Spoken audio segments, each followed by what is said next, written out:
Oke, kita lanjut materi yang pernah saja ya. Sambil nanti kita coba kembali lagi ke materi yang pernah untuk sekedar mengingatkan saja karena cukup lama liburnya, 1 tahun kayaknya lebih. 2023 sampai 2024. Jadi kita coba ulang ya.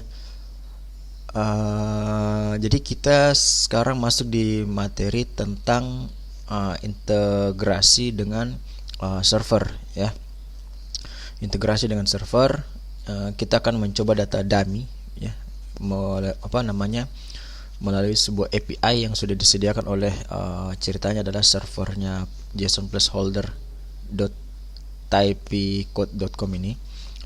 Saya jalankan dulu Chrome-nya. Oke, sebentar, ini masih proses kayaknya. Ya, saya coba running. Ini fontnya jelas di tempatnya kalian? Jelas. Kalau saya kecilkan begini, masih jelas? Tidak jelas? Jelas Ji? Atau tidak?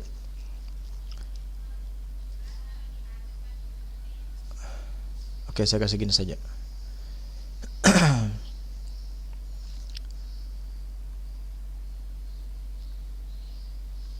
Oke, jadi kurang lebih dia itu nanti muncul tidak ya? Nah, dia kan kemarin kan seperti ini dia.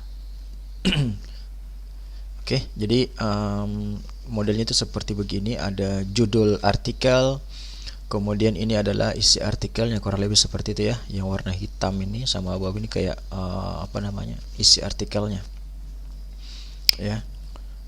Kemudian ada kayak tombol refresh untuk ngelot ulang dia punya artikel ini ya. Jadi kalau kalau kita perhatikan lagi di sini, kita secara alurnya, kita dari main.dart ini ya.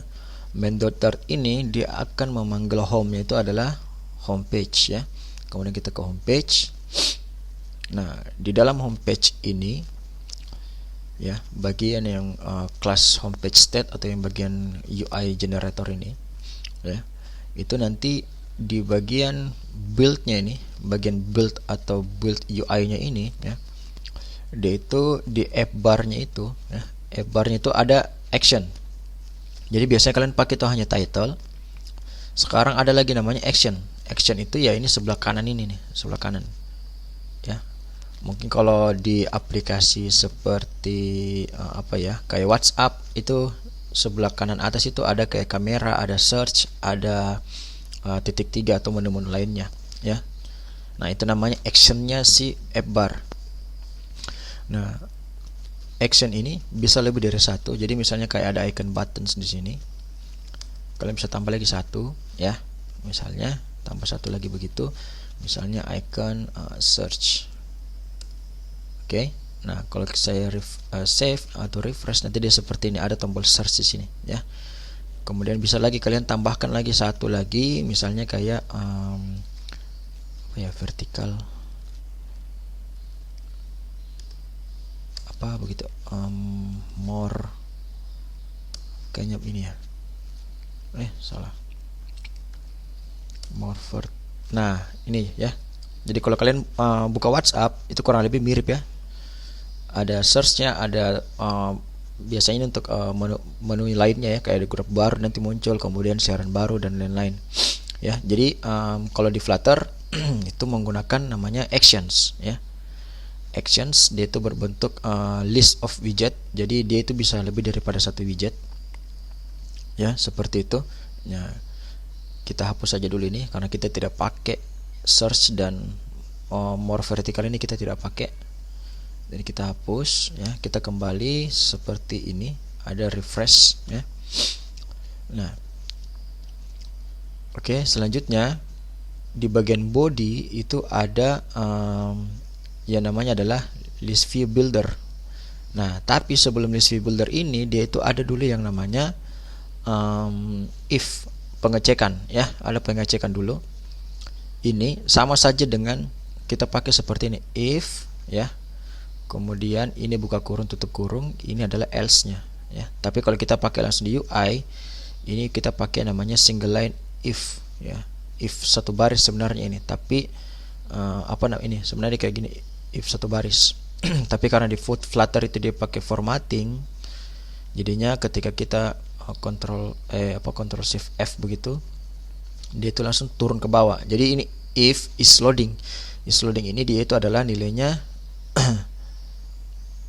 is loading ini dia tipenya itu adalah boolean, jadi true atau false. Jadi kalau kita bilang if is loading, itu artinya berarti if true ya. If is loading sama dengan true. Tapi kalau kita bilang if is loading sama dengan false, berarti kita bilang if not is loading ya. Ini artinya jika ya, kalau misalnya dia itu gambarnya seperti ini, if is loading sama dengan true. Itu yang ini. Salah. Nah, ini kalau kita tambahkan di depan itu seperti ini, not, itu artinya not ini, not. If not is loading, berarti sama saja dengan if is loading sama dengan false. Ya. Nah, di sini dia akan lakukan pengecekan isi dari variabel is loading. Ya. Is loading itu dari mana? Nah, is loading itu dia itu munculnya dari sini. Pertama kita deklarasikan sebuah variabel is loading dengan tipe data boolean. Nilai awalnya adalah false ya. Kemudian ketika aplikasi ini dijalankan, ini kan masih false ya. Ini masih false. Is loading ini masih false karena belum ada tindakan apapun. Jadi ketika dideklarasikan is loading ini adalah false, maka ketika aplikasi dijalankan is loading ini masih false. Nah, karena ini false ya, if is loading false, maka nantinya itu dia akan ke sini dulu. Ya, ke sini. Coba kita restart. Nah, ini kosong ya. Kalian lihat ini kosong. Dia langsung ke sini. Oke, dia langsung ke list view builder. Oke. Item count-nya itu masih postlist.length. Awalnya postlist.length itu ya, postlist itu masih array kosong. Jadi belum ada datanya. Jadi di postlist.length ini nilainya masih 0. Oke. Postlist.length ini nilainya masih 0. Seperti itu ya. Item builder itu artinya dia akan membuild item di dalamnya ya, sesuai dengan berapa banyak data yang ada di array ini ya. Jadi misalnya kan item postlist.length itu kan seadanya kosong. Jadi dia akan nge-build 0 item. 0 item berarti kan tidak ada ya. Berarti anggap saja tidak ada ini terjadi. Nah, kemudian ketika kita klik tombol refresh ini ya, artinya action, app bar action, kemudian icon button ini kita klik, dia akan memanggil function yang dinamakan dengan getPost. Ya. GetPost ini dari mana? Nah, ini GetPost itu di sini ya, GetPost. Nah, proses di dalamnya adalah dia akan mengkosongkan dulu array postlist ini, dia akan hapus ya. Misalnya sebelumnya itu ada 1,2,3 seperti itu, dia akan clear dulu sampai dia menjadi kosong seperti ini lagi. Ya. Jadi kalau postlist.clear itu berarti jadinya itu seperti ini, postlist.clear postlist itu sama dengan array kosong lagi seperti ini. Ya, modelnya seperti ini. Kemudian dia akan membuat sebuah URL ya. URL itu dia itu parsing data atau dekonversi data, uri.https. Ini adalah subdomainnya ya. Kemudian ini adalah endpointnya atau path URL-nya ya. Jadi kalau misalnya kita buka di sini, coba misalnya, nah dia itu nanti jadinya itu seperti ini. Jadi kalau kita bilang URL ini, dia JSON placeholder bla bla bla, koma post, nah itu dia nanti jadinya seperti ini. Ini /post, ya, itu dia akan mengambil data seperti ini. Nah isinya nanti adalah ini array ya. Kalian perhatikan ini array, kemudian di dalam sini adalah objek. Ini objek ya. Nah, setelah jadi URL-nya ini, nah kemudian set state-nya ini is loading true. Nah, ketika ada proses set state ini, berarti Flutter itu dia akan memberitahu kepada si build ini untuk lakukan render ulang lagi Karena ini is loadingnya true, maka yang akan muncul itu adalah ini, circular progress indicator ya. Jadi kita coba klik tombol refresh ya. Nah, sampai di sini saya coba hentikan dulu ini biar kelihatan ya. Nah, saya save. Oke. Ketika klik tombol refresh, dia akan lakukan get post, kemudian lakukan set state is loading sama dengan true. Nah, dia akan menampilkan ini. Kenapa? Karena is loading nilainya true ya. Is loading saat ini nilainya true, maka if is loading true, jalankan yang ini nih, yang pertama setelah tanda tanya ya. Kalau ini titik 2 itu adalah else nya. Oke. Jika is loading true, maka dia panggil ini center ya. Jadi ini center, ini itemnya ada di center, kemudian childnya itu adalah circular progress indicator ya. Jadi progress berbentuk sirkular seperti ini. Oke. Nah, kalau kita tidak tahan di sini dengan return, selanjutnya itu dia akan memanggil await future delete. Itu artinya dia akan membuat jeda ya. Ini maksudnya itu adalah membuat jeda selama 3 detik. 3 detik ini, kenapa itu 3 detik? Karena nilai seconds-nya ini adalah 3. Kalau kita ganti dengan minutes, nah berarti ini akan sebanyak 3 menit jedanya. Tapi kita pakai seconds, artinya detik, jadi jedanya ini selama 3 detik. Ya. Kemudian di sini dia akan memanggil API server. Oke. Yaitu dengan cara var response sama dengan await ya. Await ini artinya menunggu proses yang sementara dikerjakan dulu. Oke. Kalau kita tidak pakai await, ini tidak akan terjadi jeda ya, tidak akan terjadi jeda 3 detik karena diabaikan. Dia langsung ke sini. Ya, seperti yang kita sudah sebutkan pernah, await itu untuk menunggu perintah yang sifatnya itu adalah future. Future itu adalah yang dikerjakan dan akan selesai nantinya. Ya. Jadi harus ditunggu dulu pakai await ya. Sama saja dengan http.get ini, dia tipenya itu adalah feature ya. Feature artinya dikerjakan tapi selesainya itu nanti, bukan selesai langsung saat itu juga, tapi selesainya itu nanti, bisa 3 detik, bisa 5 detik, bisa 1 menit, tergantung dengan berapa lama proses ini dibutuhkan untuk berapa lama waktu yang dibutuhkan untuk mengerjakan proses get ini ya.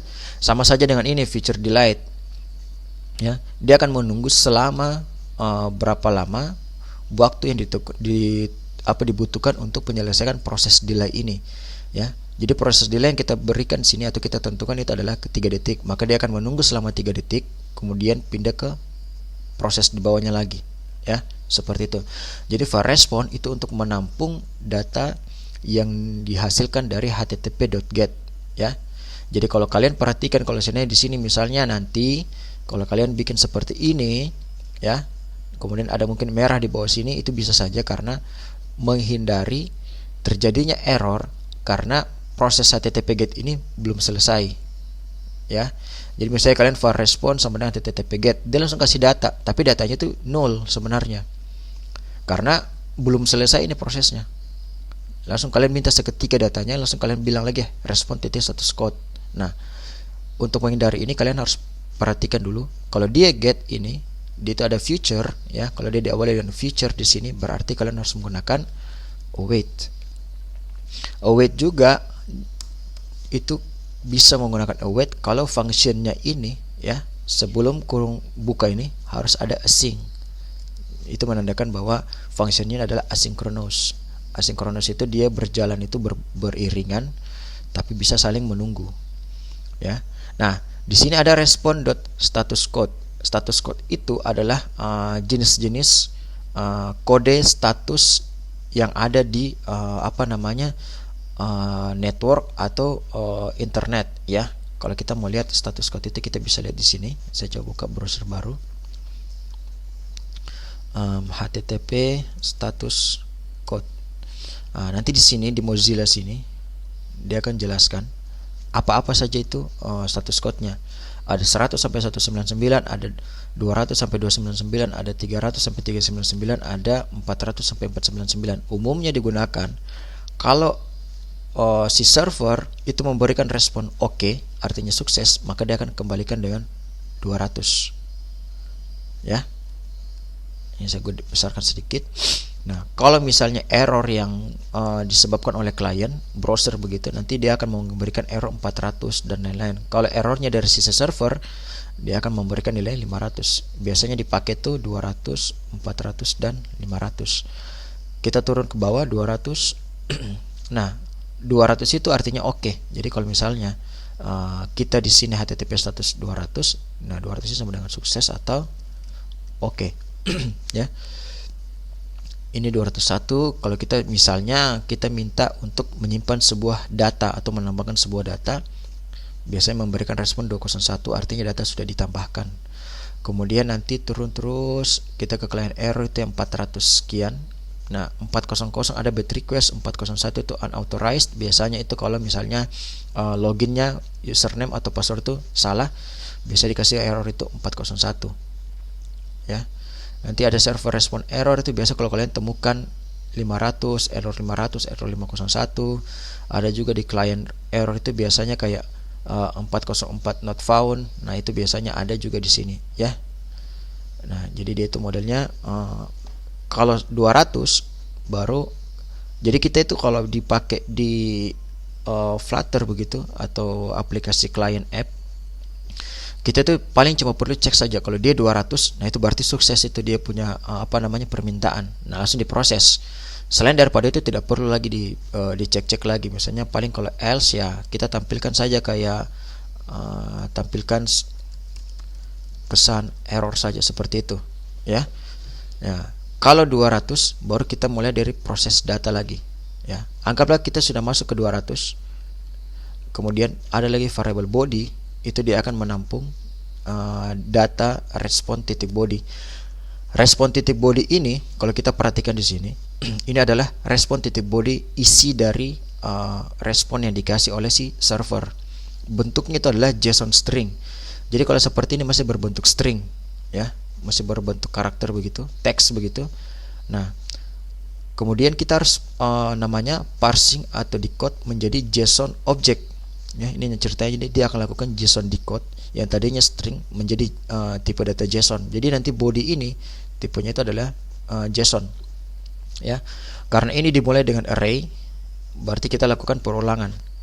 Integer i sama dengan 0, i lebih kecil daripada body.length. Body.length ini kita tidak tahu berapa banyak data JSON yang ini, ya. Kita tidak tahu berapa banyak ini data JSON object yang ada di dalam JSON array, karena ini kan banyak sekali nih. Jadi kita pakai saja body.length, ya. Nah, nanti body.length ini misal ada 1000, ya, dia akan berulang dari 0 sampai 999. Ya. Kemudian variable data itu sama dengan body i. Misalnya ini kayak i-nya berapa, nah itu bodinya. Kemudian post model ini kemarin kita sudah sempat belajar tentang model, ya. Post model ini kita buat sesuai dengan ini. User ID, ada title, ada body, ya. Dia itu berisikan nanti seperti itu, user ID, title, body, ya. Kemudian dia akan lakukan parsing lagi dari tadinya JSON, dia akan menjadikan sebagai data ini nih, integer, string seperti ini, ya. Seperti ini. Kemudian dia tambahkan ke dalam postlist.add. Jadi model ini dia tambahkan ke dalam variable postlist, ya.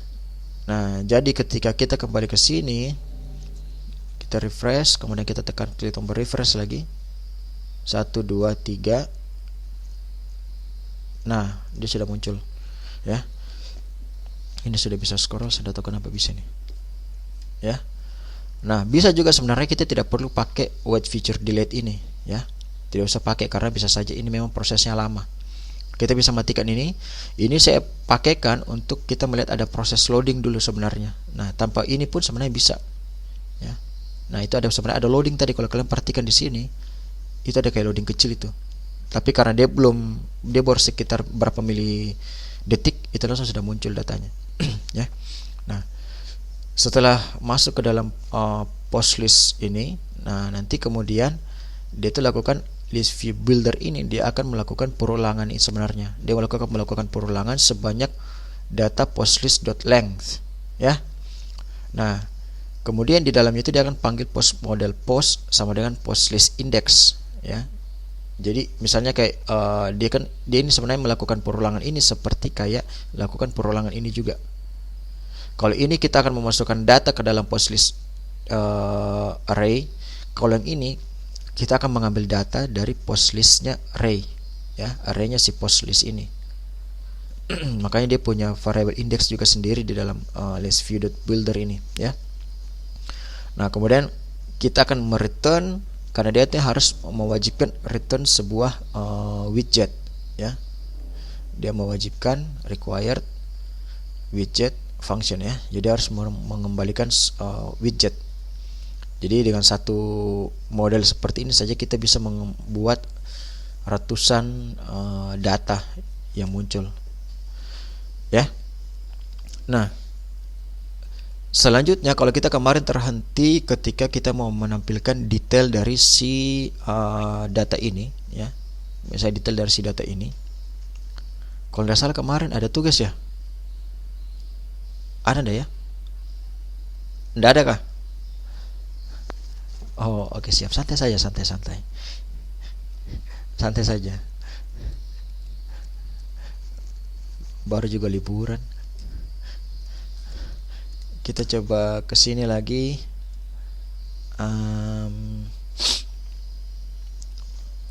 Nah ini, oke. Jadi kita akan masuk lagi ke dalam sini. Jadi kalau tadi kita dapat daftar post itu misalnya kayak ini, untuk dapatkan daftar postnya ya seperti ini. Nantinya kita akan lagi bisa dapatkan misalnya daftar foto atau daftar album ya. Misalnya ini kita lihat ini ada daftar album ya. Jadi misalnya kita tambahkan satu page baru lagi ya, kita tambahkan satu page baru. Jadi ceritanya kita mau buat daftar album ya, misalnya kayak ini albumnya itu kayak bahasa ini atau bahasa apa ini ya. Nah, nanti bisa juga misalnya setelah di dalam album itu setahu saya itu nanti ada foto. Nah, ini ada album ID. Nah, misalnya kayak albums ID-nya itu 1 ya. Ini ID 1 kita ambil ya. Kemudian ke foto,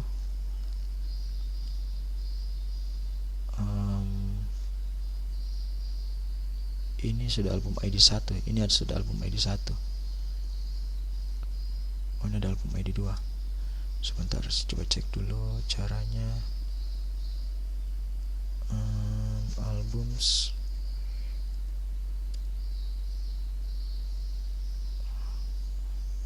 bagaimana cara pakainya nih?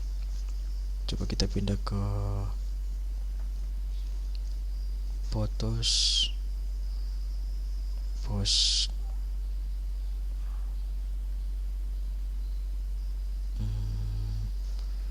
Sebentar.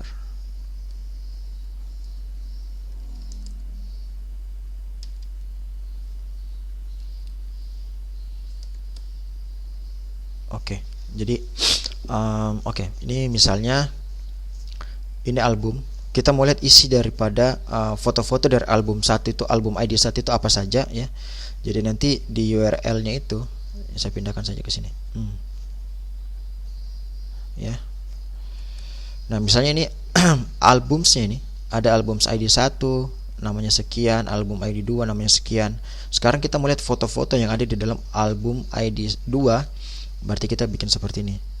2 kemudian foto. Nah, dia akan menampilkan semua file-file foto yang ada di dalam album ID 2.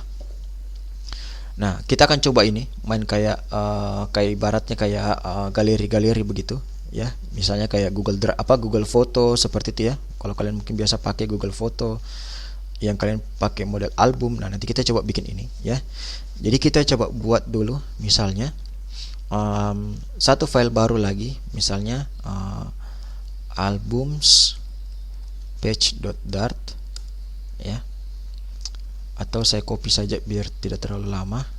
Yang home ini saya copy menjadi albums page.dart. Nanti di sini saya tinggal ganti saja homepage-nya itu saya ganti dengan album ya. Kemudian kita perlu model untuk album ya. Kita buat dulu namanya albums model.dart ya. Nah, cara gampangnya adalah kita copy saja JSON objeknya si album ini, kita copy ya, kita copy, kemudian kita masuk ke dalam JSON to Dart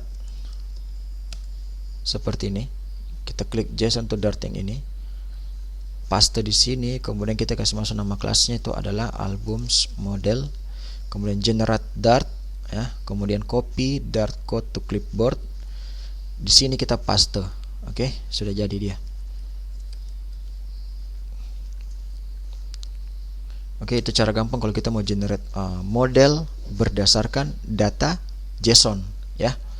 Nah, sekarang kita sudah punya album model, kita sudah punya album page ya. Jadi sekarang main.dart-nya ini kita ganti menjadi album page sekarang ya, supaya kalau misalnya kita jalankan aplikasi, yang muncul itu adalah si daftar album nantinya ya. Oke, sekarang berarti kita ke album page ya. Nah, ini kita akan ganti beberapa data. Yang tadinya post model, kita akan ganti dengan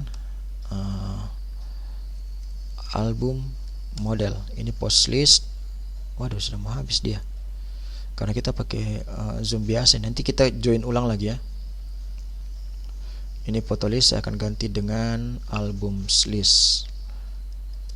Albums list ya. List itu kalau bahasa Inggris kan daftar ya, daftar album, ceritanya seperti itu. Ini get post, saya ganti dengan get albums.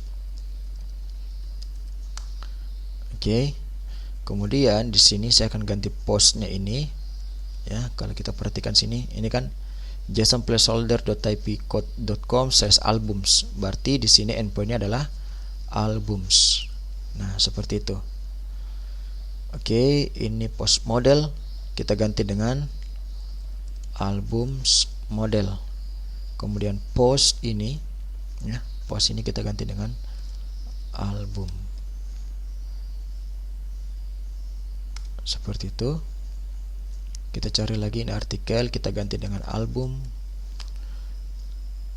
Albums ini title, kita lihat dulu. Ini body error ya.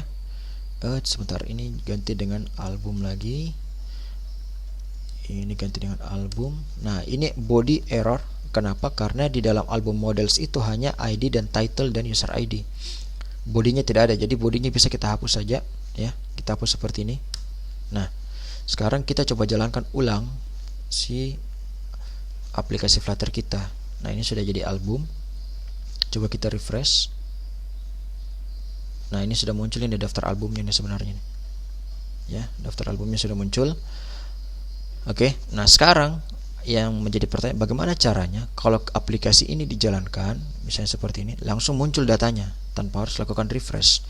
Nah, di Flutter itu ada sebuah function yang namanya adalah init state ya.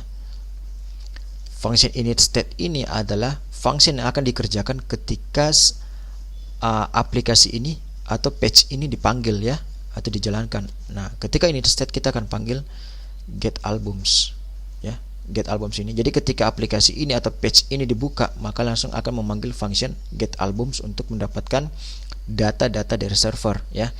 Kita coba ulangi lagi. Nah, oke, sudah muncul ini. Oke, jadi tanpa harus kita klik refresh lagi, itu dia sudah muncul langsung ya.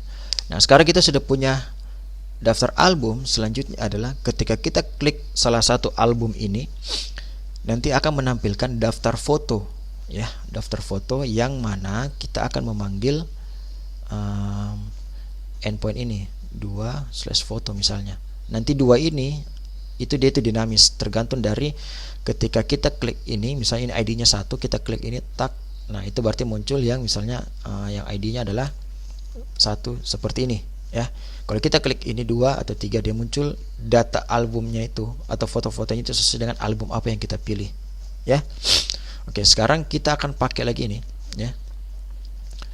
Berarti kita harus buat dulu satu page baru lagi yang dinamakan dengan foto ya. Berarti album page ini saya akan copy, kemudian paste, saya ganti dengan nama photos page.dart. Kemudian album page ini saya akan ganti dengan photos page, ya. Nah, selanjutnya kita butuh lagi sebuah model lagi. Nah, kita copy lagi nih JSON objeknya, kita copy ini, kita masuk ke JSON to Dart, ya. Kemudian pilih yang ini JSON to Dart, ya. Saya paste, kemudian saya bilang photos model, generate Dart, copy Dart code to clipboard. Saya buat lagi satu file namanya photosmodel.dart, kemudian saya paste. Oke, yang ini new map string dynamic ini saya ganti dengan kurung kerol buka, kurung kerol tutup, karena dia itu adalah map. Kemudian this ini saya hapus saja karena tidak perlu. Oke. Nah, sekarang kita sudah punya album dan foto, ya, album dan foto. Nah, sekarang bagian foto page ini kita akan perbaiki lagi. Yang tadi ada album model, album list, kita akan ganti menjadi foto list. Oke, kemudian album model kita akan ganti menjadi photos model. Oke, kemudian endpointnya, perhatikan ini endpointnya, ini dia akan berisikan tadi itu adalah albums, kemudian yang kedua itu adalah album ID, ya. Berarti kita harus pakai dulu sini, nanti ada namanya album ID. Yang kemudian endpoint selanjutnya itu adalah photos, ya. Seperti ini. Jadi ini albums, album ID, kemudian photos. Oke. Nah, kita perhatikan di sini ada error. Ini apa ini errornya? Hanya bisa berapa? Authority encoded part. Oke, berarti ini harus digabung. Ini harus digabung, berarti dia jadinya seperti ini, album ID. Nah, oke, album ID / photos ini tetap domain atau subdomain. Yang ini adalah endpoint atau URL path-nya, ya. Ini album ID error karena tidak ada variabel dinamakan dengan album ID. Berarti kita akan tambahkan dulu sebuah di sini namanya integer album ID sama dengan widget.albumid. Nah, widget album ID ini nantinya kita ambil dari sini. Final integer album ID sama dengan gitu saja. Nah, di sini kita akan mewajibkan supaya this.albumid, ya. Jadi page manapun yang memanggil photos page ini, dia harus menyertakan yang namanya album ID. Oke, kemudian di sini ada widget. Kenapa ini tidak mau? Widget titik album ID. Sebentar. The instance member widget cannot be accessed in an initialize.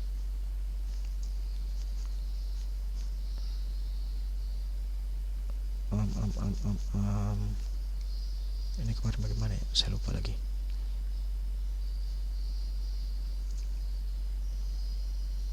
Oke, kita ganti di sini sama dengan 0. Kemudian init state album ID sama dengan widget titik album ID. Di sini jangan pakai begini. Oke. Jadi pada awalnya kita perhatikan, ya, kelas photos page ini ada sebuah variabel yang mana dia diwajibkan atau mewajibkan semua kelas atau semua page yang memanggil page photo page ini harus wajib menyertakan variabel album ID, ya. Nah, kemudian di bagian kelas yang generate UI ini kita deklarasikan lagi satu file variabel album ID, type-nya integer, karena dia akan berisikan nilai yang diambil dari si widget. Widget itu adalah kelas yang ini. Oke. Jadi ada dua kelas. Kalau widget ini merujuk ke kelas yang ini nih. Kalau kalian perhatikan widget itu dia salah. Widget ini sebenarnya itu adalah perwakilan dari si kelas ini. Ya. Ketika kalian klik album ID, maka dia akan kursornya mengarahkan ke sini, ya. Jadi prosesnya seperti itu. Nah, selanjutnya get albums ini kita akan ganti menjadi namanya adalah get photos. Oke, ini juga ganti dengan get photos. Nah, dalam Get Photos ini kita akan pakai yang namanya ini adalah album ID tadi tuh ya, album ID dari yang ini. Nah, sekarang ada error kayaknya di bagian bawah sini, ada error. Ini juga Get Photos. Nah, oke. Nah, sekarang selanjutnya adalah supaya halaman daftar fotonya itu bisa muncul, berarti di album page ini kita harus menambahkan yang namanya action click ya, on tap begitu ya di dalam ini. Ini saya stop dulu. Nanti saya share lagi link barunya ya, karena setahu saya kalau kita stop itu nanti dia ada jeda 10 menit kalau tidak salah, baru bisa gabung lagi. Oke, kita pause dulu, baru kita lanjut lagi di link Zoom yang baru.